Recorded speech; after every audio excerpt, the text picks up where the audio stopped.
I'm trying not to throw my knife off of there. Anyway, if you're going to save the squirrel tail, of course right here is the anus and the intestinal tract. What I'm going to do, I'm going to go on and sever that off, and I'm going to show you how you can actually prepare a tail. Okay, intestinal tract is off. Now, right here's your, we're not going to save this to eat, but right here's the tail. And what you do is you pull that all the way off. And I've done a bad job. I need to, if I was actually going to go on and complete it, I would take a pair of pliers and grab a hold of this bone and go on and pull it down. Anyway, okay, here's our squirrel. We've got, of course, there's your 2 front feet, your 2 back feet. Now, what we're going to do is we're going to take right here at this joint. There's no actual meat here, so that we're going to sacrifice. But right here's your joint. And rather than to try to cut it with a knife, I take the cleaver, I cut it off. I'm going to go right up here and just above the wrist. I'm going to do the same thing there. Just cut it off. Of course, you've got meat right here too. So I'm going to set my knife over here to the side, grab my cleaver, 1 off and 2 off. Of course, there's the inside of the skin. And that bag you needed, we're going to put that inside. Now at this point in time, we're going to take off the head. So, I've got the squirrel on its back. There's its head. Right here's your shoulders. Take my cleaver. Of course, you can hear it right there to the bone. I'm going to raise it just a little bit. Well, I'm going to take that off. Okay. Now, there's your shoulders. I ought to be using my knife on this. Let me go on and set this down to the side because we've already pretty much used our cleaver. Anyway, I'm going to go on and take off the 1 arm.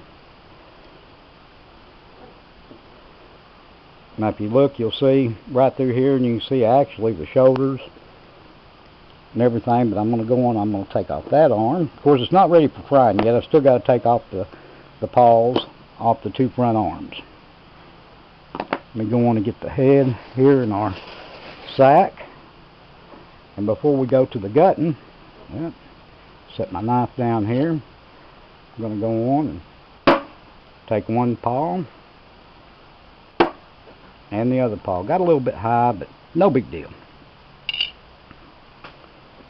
Alright, these 2 are ready to wash. Now, you don't want any fur on it either.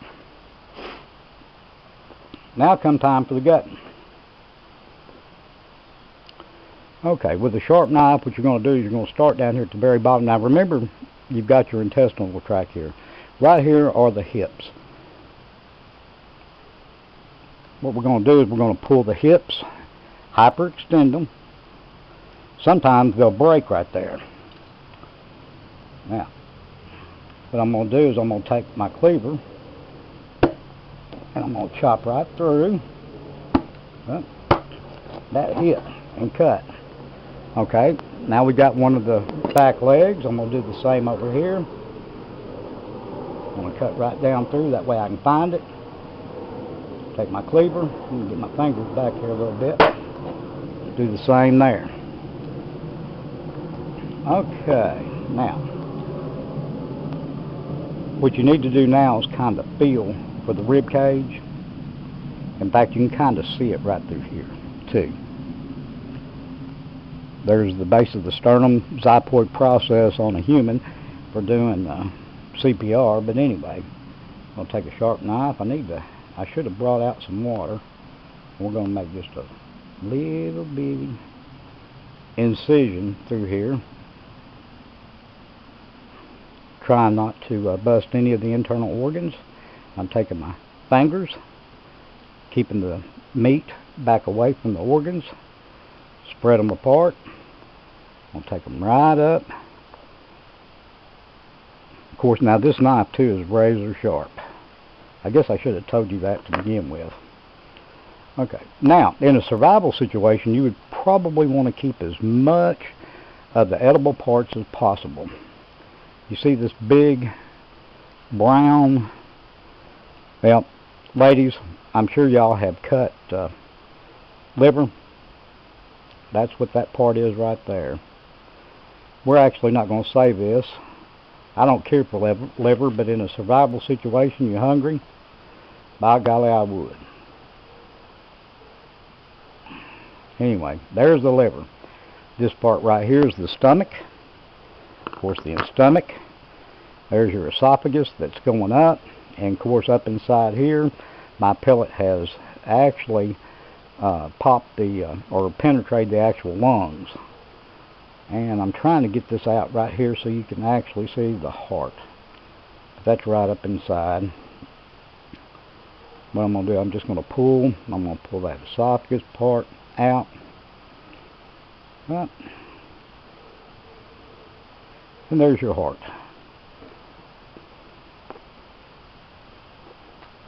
Now the heart, I actually love chicken livers and hearts. Anyway, there's that. There's our stomach. Here's the rest of our... I may have missed a little bit. Okay.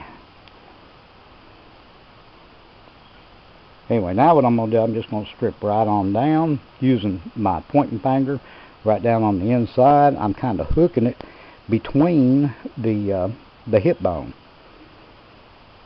And I'm going to pull right on through with my finger. And I don't know if you heard that snap or not. And I cut a little bit too deep, so I'm actually taking the intestines and stuff back out. Sticking it back through this meaty portion here. On a pig, this would be known as the jowl, or jaw. Anyway. Okay, now I'm going to take this off. Of course, I'm not going to show you the pancreas there. I don't know if you got a glimpse of it or not. Alright, now, on the inside, here are two very good pieces to eat. That is your tenderloin. Of course, you also have a lot of meat right back here on the back. Same way, of course, that'd be the loin that would be like on beef or anything else. So, what we're going to do is with the rib cage, we could go on and whack right on through there. Let me get this braced up. All I'm doing is trying to break the rib cage. I'm not doing a very good job on this. Anyway, I'm going to split this back. Now, here is the beginning of the loins. We're going to chop the rib cage off right above the loins. Of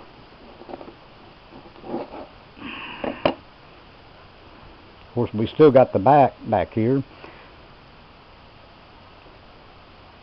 There's your rib cage. If you were going to like boil a stock, or if you were going to make like a chicken and dumplings, listen, squirrel and dumplings and stuff like that, you'd want to save your rib cage. There's really not a whole lot of meat on there. There's a little bit on there. Of course, I guess we could go on and take it off. Now, this is the base of the neck too. There's some meat up there, but there's not really a lot. So what I'm going to do, I'm actually just going to discard this too. Removing any vertebrae that I felt. I actually chopped twice on that. This right here is a piece of meat along with some fat, but it don't look good. And when I say it don't look good, it's not that you know, it's nasty or anything like that. I'm just going to, yeah, it's excess, I'm going to throw it away. Survival situation, you wouldn't. Over here, same way, this excess yeah, I guess you would say meat. There was really no such thing as excess meat. But anyway, we're going to cut that that fatty portion off right there too. Of course, if you look, you can see it's translucent. You know, not a whole lot there. Okay, there's the last part we're going to fry. So, out of all this squirrel, we got 2 back legs. We got the 2 front legs. We got the shoulder meat connected with the back meat, and also with your tenderloin. That right there you'd fry in one piece. So you got 5 pieces. Of course, we're not going to do the heart or the liver. I'm going to throw that away. But that's how you clean and dress a squirrel. They're actually a little bit easier than that. I'm running out of light here, and I've got Nell holding the camera. Nell really don't care for this either. Anyway, but y'all have a nice evening, and I'll make another one and do another one, I don't know, next couple of weeks. I'll go on a little bit better hunt. Today it wasn't the best. We had rain on and off. We had a lot of turkey vultures for some reason that were lighting up in the trees. That kept the squirrels tied up. I don't know if they were looking for a place to roost because of the storms coming through or what. Anyway, y'all have a nice evening. Again, this is Big Daddy, or Jay, with Nell's Old Fashioned Recipes and Hillbilly Hoedown. Y'all have a nice evening. That red button.